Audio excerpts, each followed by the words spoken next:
Praise the Lord. So I'm going to hand over to Pastor Julia so that she will come and continue with this session on purity. Let's put our hands together, Pastor Julia. Hallelujah. Amen.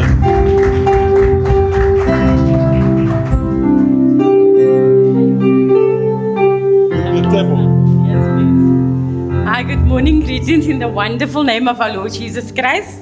Now, I was very, very excited to come here today. I always love spending time with the youth. So, I know the youth can make you tired of it, but ek het baie energie vir hulle. So, yeah, thank you very much for the invite. Greetings to the pastors in the house and their wives. May God bless you. So, I've just got a few props. I was asked to speak about purity. So I'm just going to explain. So it's going to be very interactive. Ja, julle gaan nie so sit nie. You're going to have to interact, okay? So the meaning of purity. Purity is your greatest strength. It's about staying true to your values, your integrity and your purpose. No matter what, when you choose purity, you elevate yourself above the distractions and the temptations. Believe in the power of staying true to who you are. Your purity fuels your strength, and with it, you can conquer anything. Stay pure, stay unstoppable. Okay, so, I've got the example. Julle kan nie so sit te jag. Ons raas mos altyd, né? So, I'm going to ask Ronnelie and the lady, the girl here next in front of her, if you can come up. And then I want two guys. Is there two guys? Can come to the front?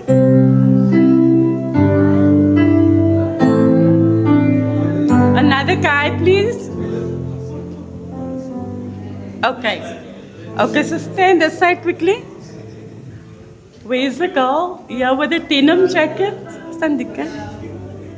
Okay, so you must listen nicely, okay? So imagine you looking into the mirror. Okay. So I want each of you to stand aside. So I want you to take the mirror, look in the mirror.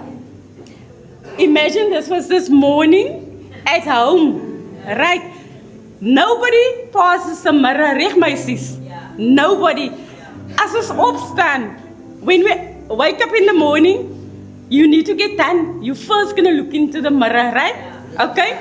If you're at the mall and you get a chance to go to the bathroom, what do? Ons maak ons hare reg, dit is die eerste ding. Right, I don't know if the guys do it, but I know the girls does it. Okay, miskien doen die manne ook because now lately you see the men also use lip eyes and stuff. So obviously they're looking into the mirror.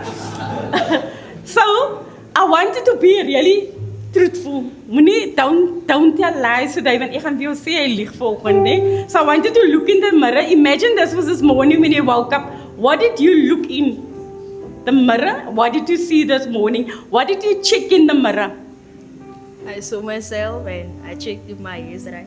Right, she looked into the mirror to see if her hair is in tune. Right, next one. Me, I saw a beautiful girl in the mirror. Beautiful. She saw a beautiful girl into the mirror.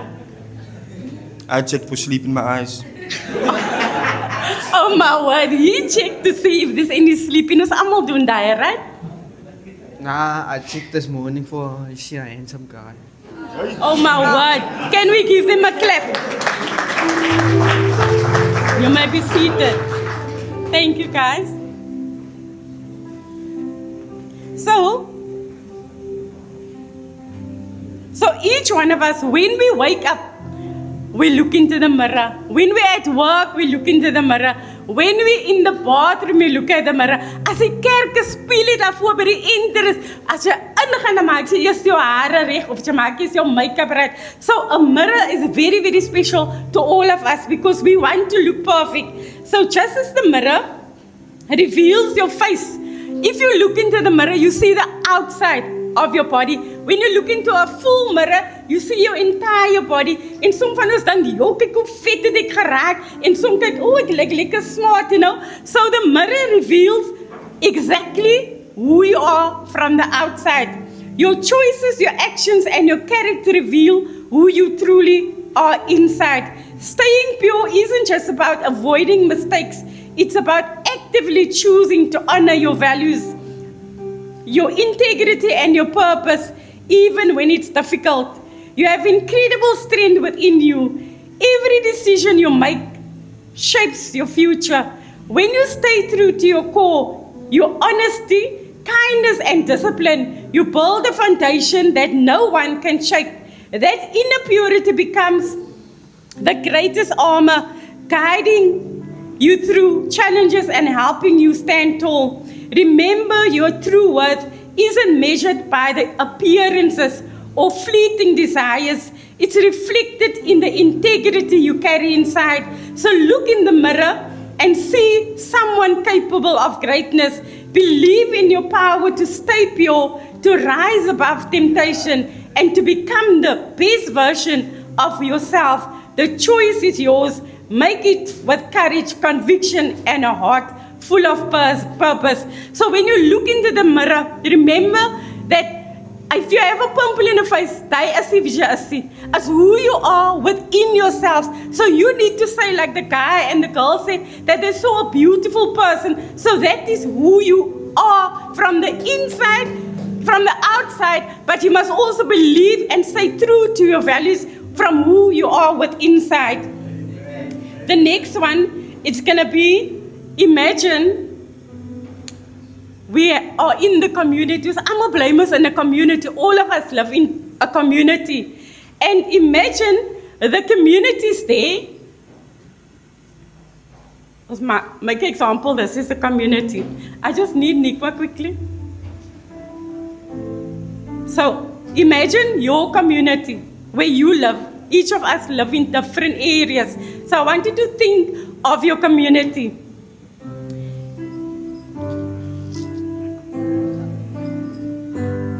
And then I want you to think of, I want people to answer. Imagine you are in the community. Can anybody give me an example of a negative influence in the community? Something that is not a good thing for your community. Smoking? Gangsterism? Anybody else?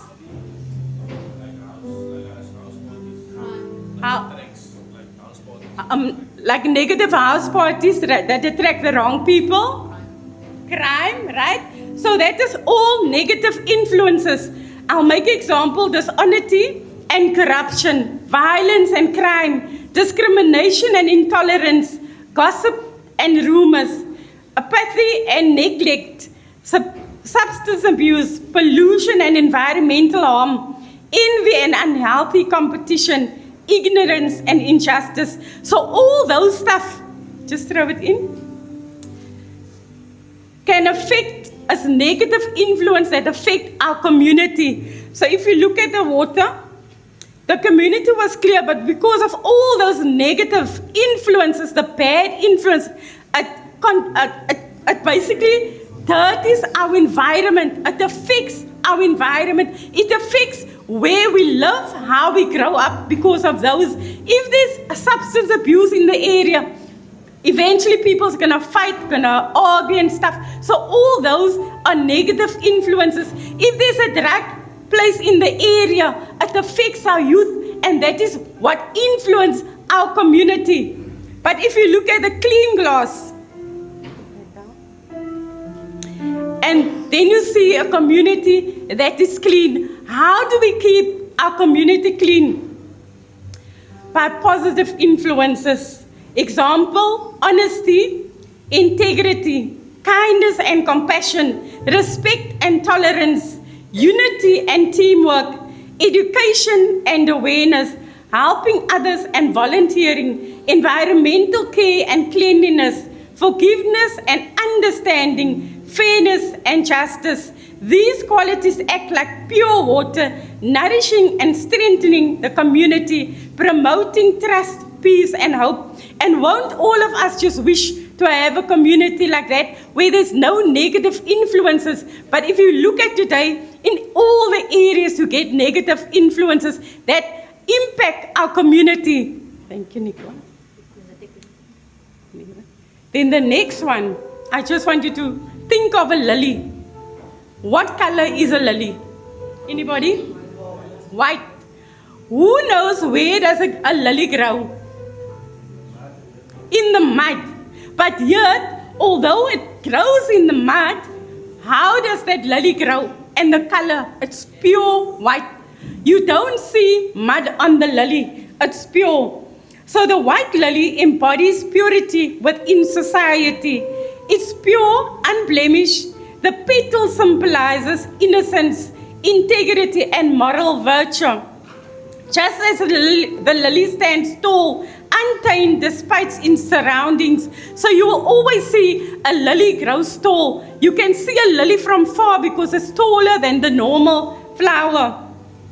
A society characterized by honesty, kindness, and ethical values remains true and uncorrupted. The lily serves as a reminder that purity in the society is rooted in virtuous behavior and moral uprightness, fostering harmony and trust among its members. So that speaks about our society. Then the last one, purity within our walk with God.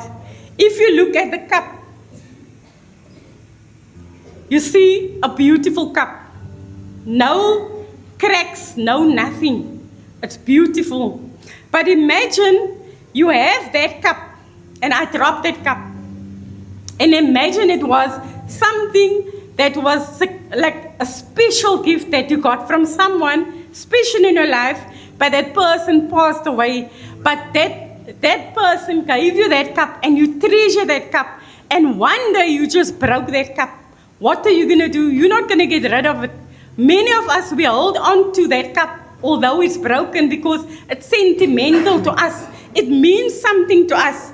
So the shiny cup represents something perfect, as whole, and is in its best state, full of beauty and strength. So when the cup breaks, what do we do? If it's sentimental, we're going to glue that cup. We're going to try and pick up all those pieces to make that cup whole again. Will you ever get the cup to the same condition in which it was before? You can pick up any piece of glass from that cup. You will never be able to repair the cup to the fullest, to the way it was before. So the cup falls and breaks. Accidents or mishandling cause the cup to shatter, symbolizing damage and imperfection. You attempt to repair, trying to glue the broken pieces back together, but the cracks remain visible and it's never quite the same. The broken cup, it's fragile. Even after fixing it, weaker and more delicate than before, showing that damage can't be fully restored. So although you try to fix that cup, whenever you touch that cup, you're going to think of this cup is more fragile in the condition when it was broken and you try to mend it than when it was full and new and in a good condition. So what I'm trying to say is purity with our walk with God and the consequences of not walking with God. Our walk with God reflects a symbol of a shining cup. When we walk closely with God, our life is pure, it's beautiful, and it's strong, like shining, intact cup. We experience peace and guidance and strength. When we fall away or going astray, if we drift from God or make wrong choices, our cup can fall and shatter. This brokenness represents losing our purity and our connection with God. We can try to fix it. We may try to mend the brokenness ourselves, but cracks remain even after repair. The cup is never perfect or strong as before. So when we drift away from God, then there will always be stuff in our lives that won't be right. So what I'm trying to say is, if we stick to God, then our lives will be perfect if we trust God. Living without God, the broken cup is fragile. If we don't walk with God, our lives become fragile. Sorry.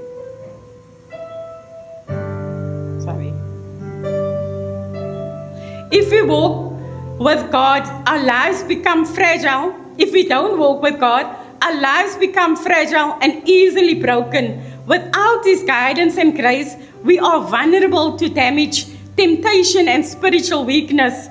The important lesson what I want to tell you today is walking with God keeps us whole and strong. Without Him, we are prone to breaking and remain forever imperfect. Staying close to God is essential to maintain purity and strength in our lives. So in Matthew 5 verse 8, I want to leave you with this. Blessed are the pure in heart, for they shall see God. It is a promise that if we stick to God or stay close to God, then we will see God one day. If we pure in heart, God bless you.